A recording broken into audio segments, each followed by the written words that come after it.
The cold wind of the north howled over Winterfell as Ned Stark stood by the window of his solar, looking at the white lands that stretched far into the distance.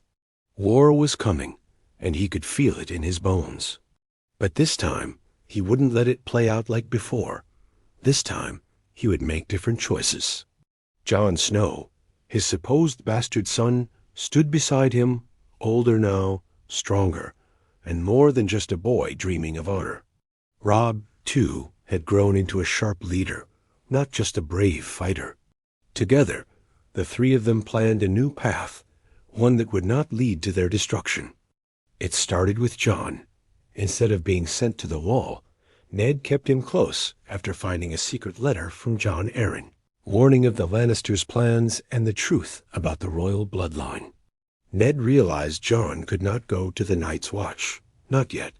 He needed him here. So he told him something he had never dared to say before.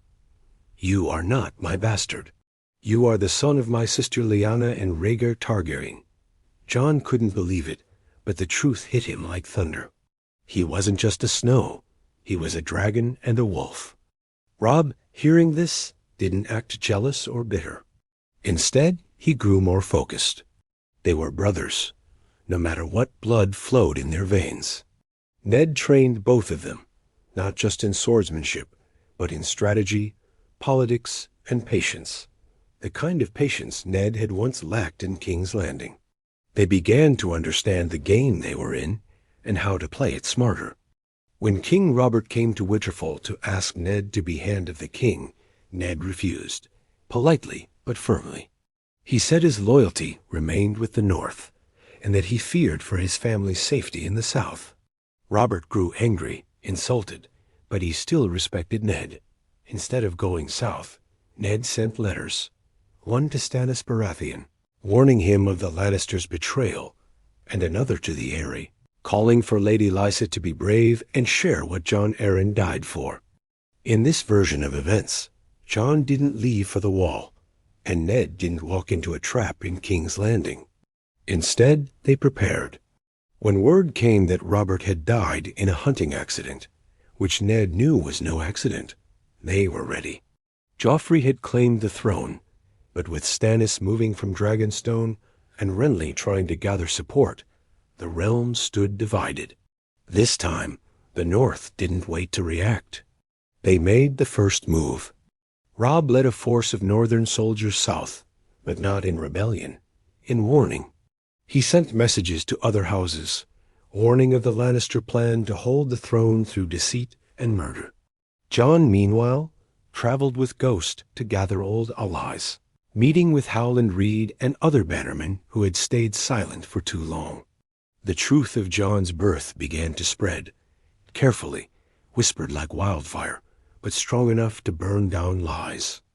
Catelyn Stark, though shocked and hurt by the truth of Jon's parentage, didn't let her personal pain come between them. Ned finally told her everything, and though it took time, she saw the bigger picture. The North couldn't stand divided. Jon was not her enemy. While Robb gathered forces, Ned wrote to Doran Martell in Dorne. He knew the Martells still hated the Lannisters for what they did to Elia. If Jon was Rhaegar's son, then Dorne had a reason to support him. Quietly, secret alliances began to form.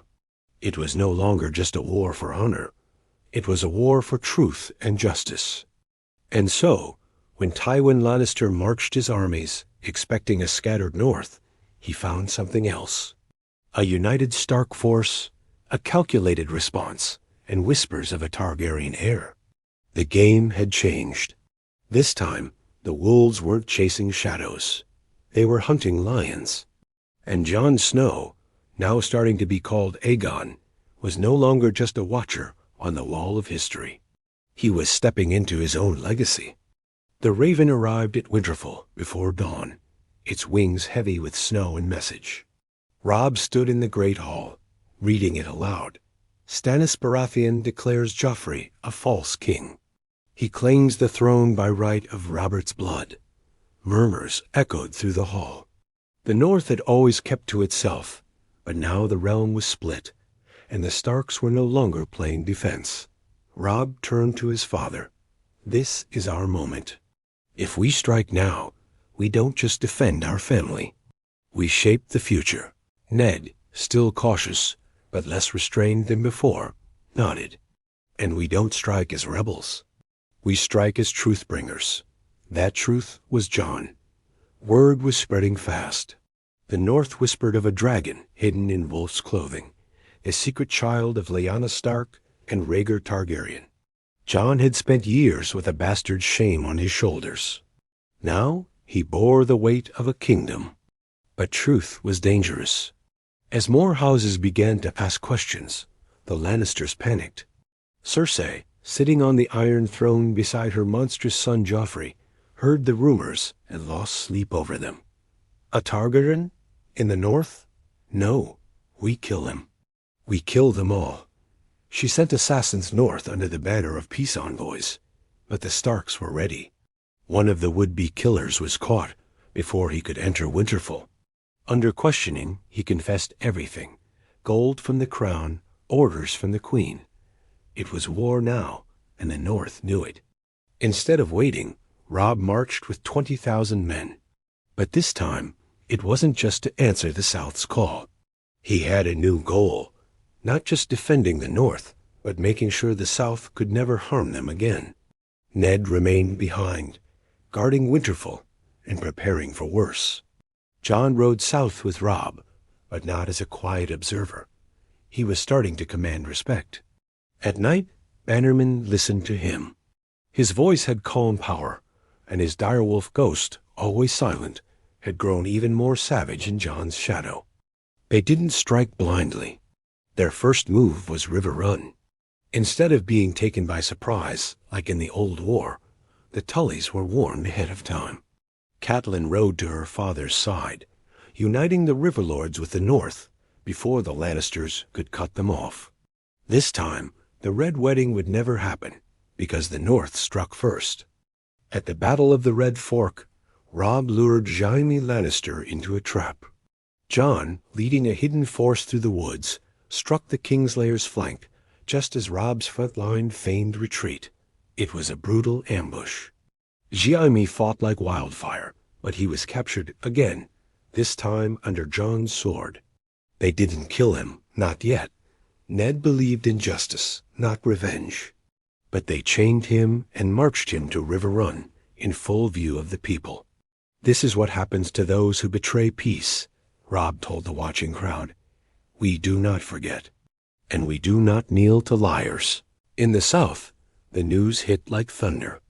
Jaime Lannister, son of Tywin, brother of the Queen, defeated by a boy with a wolf banner and another claiming dragon blood.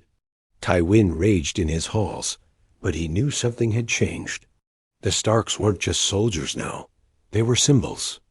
People were talking of truth, of rebellion, of a North that might march all the way to the throne. Even Renly Baratheon began to send ravens to Winterfell, offering alliances. "Let us remove the false king together," he wrote. "Together we can bring a new dawn." But Jon wasn't sure. He saw too many seeking crowns and too few seeking justice. At night, Jon stood by the river, Ghost at his side, staring at the flames in a nearby camp. "They say I have dragon's blood," he whispered. "But what does that even mean?" Robb joined him, putting a hand on his shoulder. "It means we'll never be boys again." Behind them, the banners of House Stark and House Tully waved in the cold night. But beside them, something new, a black banner with a red dragon, stitched by Maester Luwin, quietly fluttered beside the wolves. And the war was far from over. The halls of River Run were filled with the sounds of steel and murmurs of revolution. Lords from the Riverlands and the North drank together, but no one laughed. War had blood on its breath, and every man knew it. In the center of it all sat Jon Snow, or rather, Aegon Targaryen, quietly observing, while Robb Stark stood at the war table, marking their next move. Jaime Lannister, now a prisoner, sat chained in the deepest cell beneath River Run. No golden armor, no sharp tongue could save him now. But Jon went to see him. Alone. You've grown. Jaime smirked through bruised lips. Didn't expect the bastard of Winterfell to be the one wearing a prince's face. Jon stared at him, calm and unblinking. And I didn't expect the Kingslayer to look so small in chains. Jaime laughed, but it sounded hollow. You think you've won something? You've just painted a bigger target on your back. My father. Your father is bleeding soldiers, and your queen is drowning in her own lies. Jon cut him off. But I'm not here for threats. I'm here for truth. Jaime narrowed his eyes. You want to know about the Mad King? Jon leaned in. I want to know why you really killed him. And so Jaime told him. The wildfire, the plan to burn King's Landing, the mad laughter. For the first time, Jon heard the story not from books or whispers, but from the man who ended a dynasty with a sword in the back. He wasn't a king. He was a monster. And I did what had to be done, Jaime said, eyes dark. Tell your northern lords that if your dragon blood ever makes you anything like him, I'll find a way to kill you too. Jon didn't flinch. Good. Someone should. Above them, the war moved on. Robb had gained ground, winning smaller battles across the Riverlands, forcing Tywin's forces back step by step. But victory brought something dangerous. Ambition. The northern lords began to speak louder now, not just of war, but of independence. Why march south at all? Lord Karstark asked. Let the Targaryen boy claim the Iron Throne if he wants. The North can be free, but not all agreed. And what of vengeance? Roose Bolton spoke softly, but his words were sharp. The Lannisters still hold the capital. They still hold Sansa. That name stung. News had come from spies that Sansa Stark remained in King's Landing, a pawn in the Queen's twisted game. Ned burned inside, knowing his daughter was trapped in the same lion's den that once nearly killed him. Jon made a decision. I'll go, he told his father and Robb. Let me lead a small force into the Crownlands, not to conquer, to infiltrate. If I can reach Sansa, we bring her home. Robb frowned.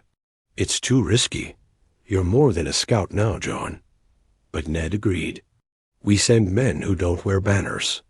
We send ghosts in the dark. And so Jon prepared. He didn't ride with 1,000 men. He rode with 10, hand-picked, silent, deadly. Among them were Arya's old dancing master Syrio Forel, smuggled out of Braavos, and a former Night's Watch ranger who owed Jon his life. They moved like shadows, avoiding main roads, slipping past Lannister patrols. Jon's sword Loneclaw, Valyrian steel, and hungry for justice, never left his side. Meanwhile, back in River Run, Ned Stark received a raven that made his hands tremble. It was from Doran Martell. The blood of Elia calls to us. If the boy is truly Rhaegar's son, we may have a common cause.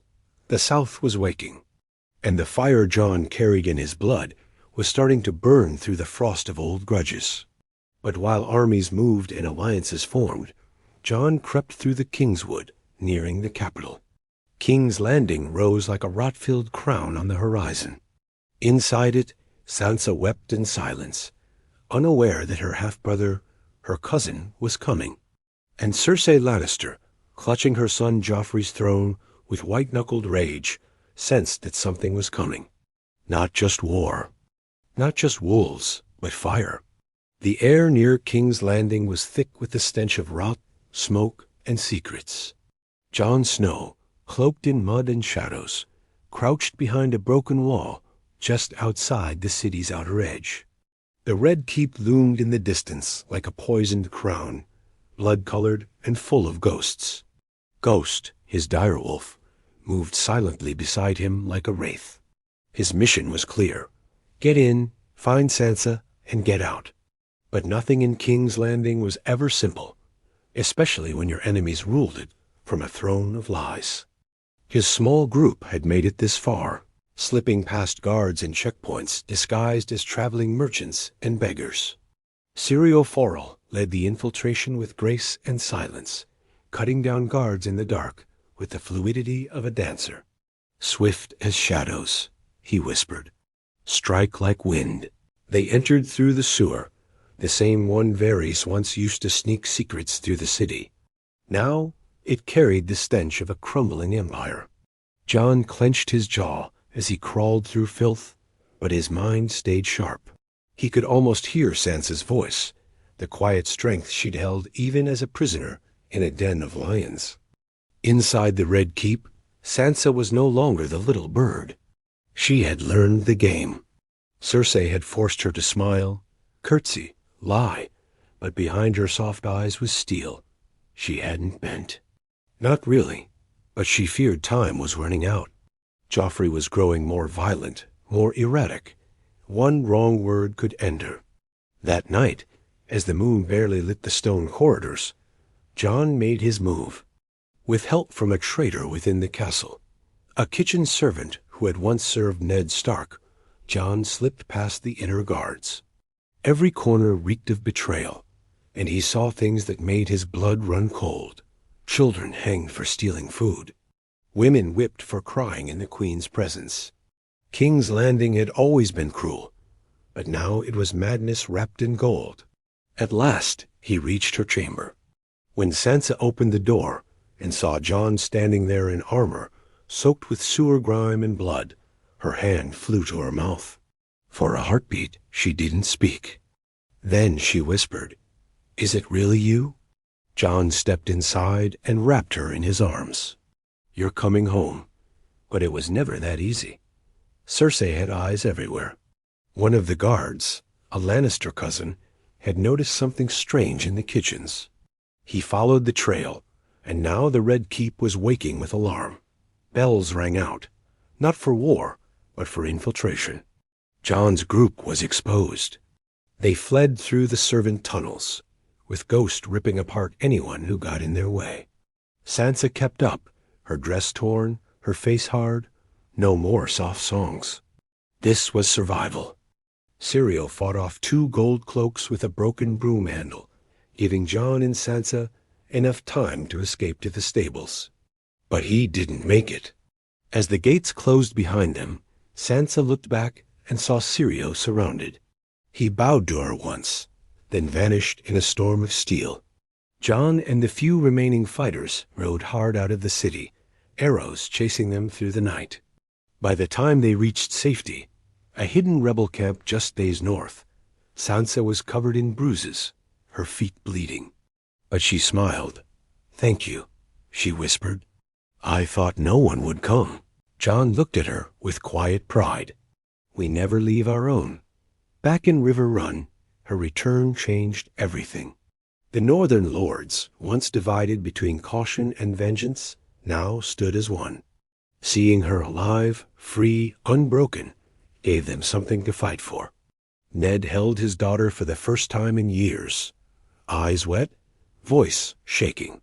"You were always stronger than I knew." But far away, in the Red Keep, Cersei stood at her balcony, watching the city burn beneath her anger. "You think you've won something, Ned Stark," she muttered. "But you've just made me angry." She summoned Qyburn. "It's time. Bring him out." From the dark dungeon below, a sound echoed, heavy footsteps, unnatural groaning. Sir Gregor Clegane the Mountain returned, no longer fully man. And war was no longer about houses or thrones. It was becoming something darker, something that would shake Westeros to its bones. The night after Sansa's rescue, the North didn't sleep. Fires burned in every camp, not for warmth, but for war songs and vows of vengeance. Sansa sat beside her father and Robb, her face pale but eyes alive. She was no longer a girl trapped in a castle. She was a Stark of Winterfell, and her words carried weight. "They murdered Lady. They humiliated father. They tortured me while wearing crowns," she said, voice steady. "This isn't just about reclaiming a throne. It's about burning their lies to the ground." Robb gripped the hilt of his sword. "Then we march. No more waiting. The wolves go south." But Jon Snow, or Aegon Targaryen, had other thoughts. If we march straight into King's Landing, we fight on their ground. Tywin's still out there. And now Cersei has brought back monsters, he said, remembering the blood-curdling sound of Sir Gregor in the Red Keep. We need more than swords. We need fire. It was then that Ned revealed the letter from Dorne. Doran Martell is willing to meet. He believes in your claim, Jon, and he still carries the weight of Elia Martell's murder. He could bring us the south. Robb frowned. And what about Daenerys? If Jon is Rhaegar's son, she's his aunt. Does she know he lives? Jon shook his head. No, but we can't wait for dragons to decide our fate. We make our stand now. So the alliance began to grow. Ravens flew south to Dorne, east to the Vale, even to the Iron Islands, where a divided Greyjoy family watched the chaos with greedy eyes. The name Aegon Targaryen was no longer a secret. It was a rallying cry. Some believed, others feared, but all listened. Meanwhile, in the capital, Cersei held court with a venomous grip. Her council was fractured, her allies thinning. But she had Sir Gregor, now less man and more monster, and she had Qyburn's twisted creations, wildfire, poisons, and secrets. We hold the throne, but they hold the story, she snapped to her council. We need blood. We need fear. And so she unleashed it. Lannister soldiers, disguised as bandits, began burning northern supply lines. Villages loyal to House Stark were slaughtered in the night. Ravens never arrived. Mesters went missing. They didn't just want to beat the North. They wanted to break its spine. When word reached River Run, it struck like a hammer. They burned the children, Lord Umber growled, slamming his fist on the table. They hanged them from trees and carved lions into their skin. Robb stood silent, trembling with rage. Sansa wept in silence. But Jon stepped forward, his voice cold and sharp. We answer this with truth, he said. Not just war, but proof. We send riders to every house. Show them what the Lannisters do in the dark. Show them who sits the throne and who they kill to keep it. And so the letters were sent. Every burned village, every murdered child, was documented by Stark riders. Even some Lannister bannermen began to question their loyalty. The South was splitting. But while letters rode through the realm, Jon prepared for something darker. He met with Melisandre, the Red Woman, who had come north again, drawn to his blood. You are more than just a boy with a sword, she whispered to him one night. The Lord of Light chose you. Fire flows in your veins. You are death and life both. Jon didn't trust her, not fully. But he listened, because something in him had changed. Since King's Landing, he felt it. A fire inside that didn't burn his skin, but burned his soul. It scared him, but it also gave him strength. As the armies began to move, Jon and Robb decided on their greatest gamble yet. We don't strike King's Landing from the front, Jon said. We strike from all sides. Cut off supply. Starve them. Choke them with their own pride. Robb nodded. And if Daenerys is out there, we send word. Let her know she's not alone, Sansa added. But make her understand, we don't kneel to anyone. Not anymore. The pieces were moving. The game had changed. And as dawn broke over River Run, the twin banners flew side by side, the direwolf of House Stark and the dragon of House Targaryen. Westeros would soon remember what happens when fire and ice march together. The sun barely rose over the riverlands before it vanished behind thick clouds. It felt like the calm before a storm, not just of weather, but of fate. Armies had begun to move like shadows across Westeros. Robb led the main host down the King's Road, his wolves sweeping villages clean of Lannister spies. Jon rode west toward the Stormlands with a smaller force, seeking allies and preparing to make the South bleed from within. And far away, a raven reached a woman across the sea, a woman with dragons. Daenerys Targaryen read the letter once, then again. Her eyes narrowed as she traced the Stark sigil beside her nephew's name, Aegon Targaryen. She had thought herself the last of her line. Now, her dead brother's son had risen from the ashes of northern snow. "He is your blood," Jorah Mormont said carefully, watching her expression. "He is also a threat," she replied coldly. "If he is real." But she didn't burn the letter. Instead, she stared into the fire that danced beside her, whispering her brother's name, Rhaegar. And deep inside, something stirred. Not fear, not jealousy, but curiosity.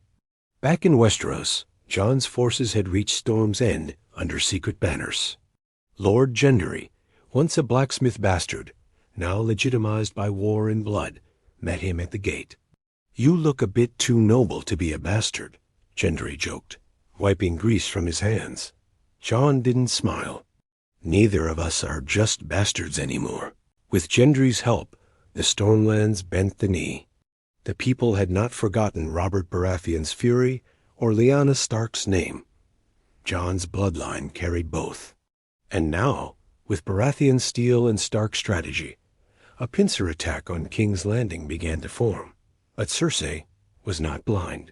She watched every move from her tower, fingernails digging into her palms, blood pooling in her wine. The realm was slipping through her fingers. The small council no longer gave advice, only fear, and her grip on the Iron Throne felt weaker with every name whispered in the streets. Jon Snow, Aegon Targaryen, the true heir. So she did what Cersei always did when cornered. She killed. Wildfire caches, once buried in secret beneath the city, were quietly moved.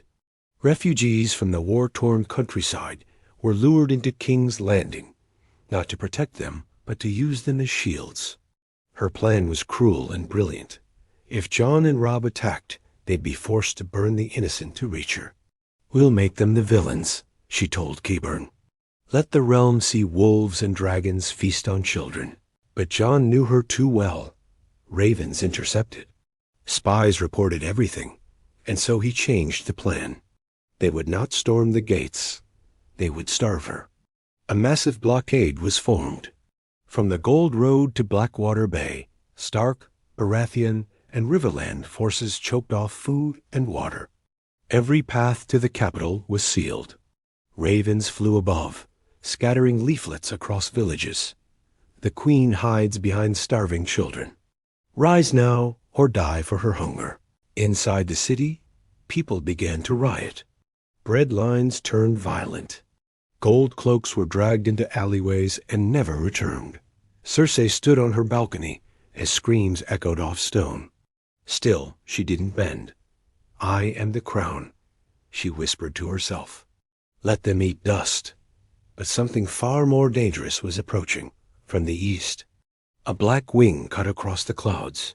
Daenerys. She landed at Dragonstone, with Drogon roaring overhead, and her banner flew high for the first time on Westerosi soil.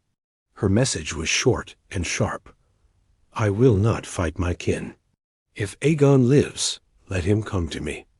When Jon heard the news, he didn't hesitate. He left the siege in Robb's hands and sailed to Dragonstone alone. No army, no crown, no armor. Just Ghost and the truth. They met on the cliffs, wind whipping around them.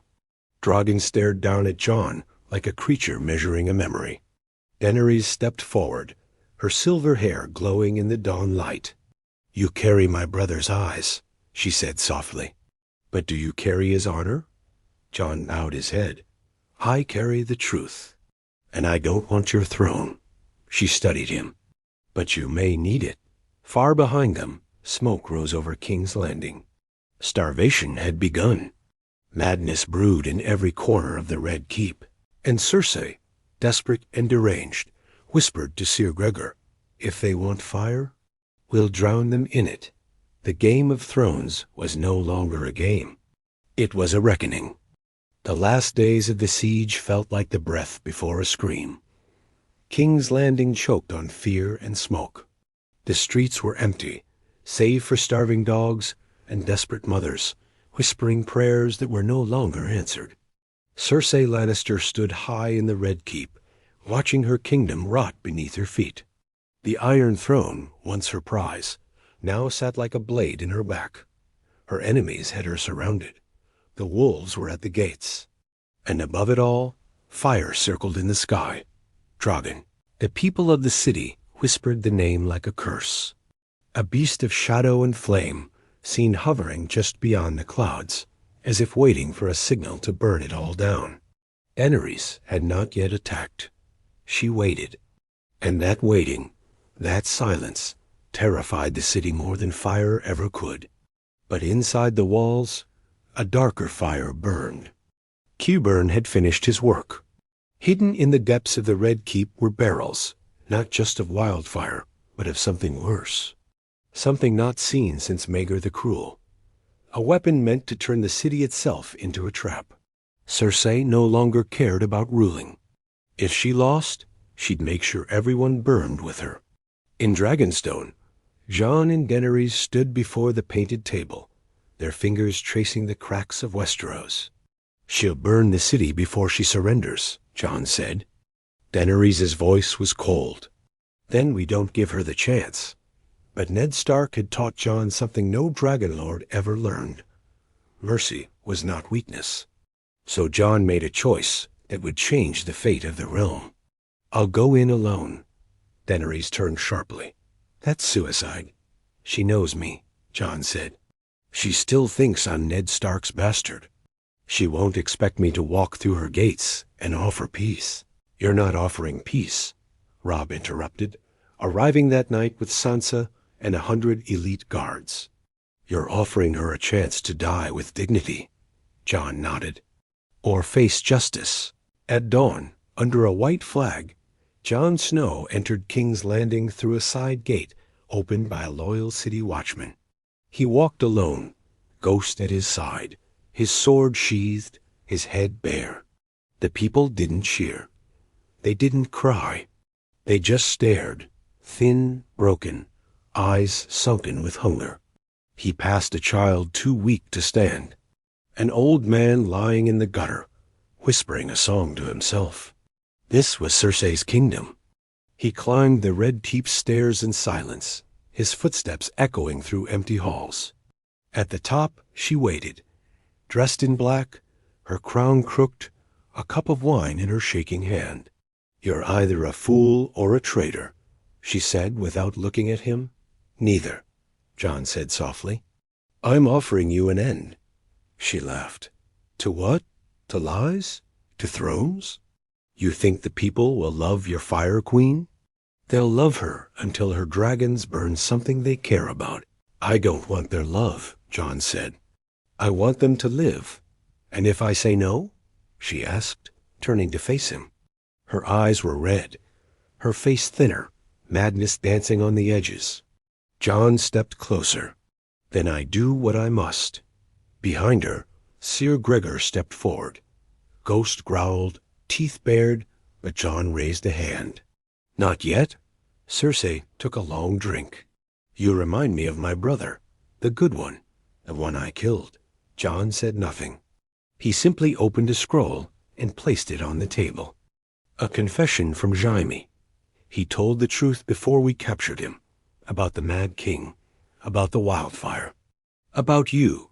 Her face cracked. Jon continued, "You still have a choice. Surrender, or we show this to the realm, and let them decide." Cersei screamed and threw the wine at him, but it splashed harmlessly on his cloak. "You think this is about truth?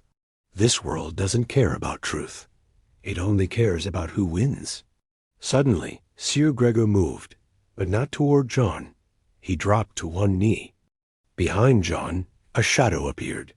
Daenerys, flanked by Unsullied, entered the throne room. She had not waited. She had flown.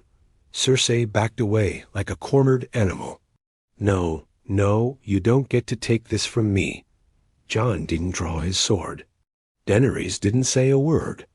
It was Sansa who stepped forward, her voice sharper than any blade. "You lost, Cersei. You were always going to lose, because you only ever ruled with fear." And in the silence that followed, Cersei Lannister collapsed onto the cold stone floor. Not dead, not screaming, just broken. Like her kingdom, she was taken in chains. Qyburn was executed. The wildfire was disarmed, with the help of Tyrion, who returned to aid in his sister's downfall. And Jon? Jon refused the crown. I was raised as a Stark. Let the realm be ruled by those who still believe in something greater than power. Daenerys looked at him with something close to sorrow and love. I will rule, she said, but not alone. Sansa was crowned queen in the north. Robb became warden of the south. Daenerys ruled as queen with Jon by her side, not as king, but as conscience. The realm healed slowly.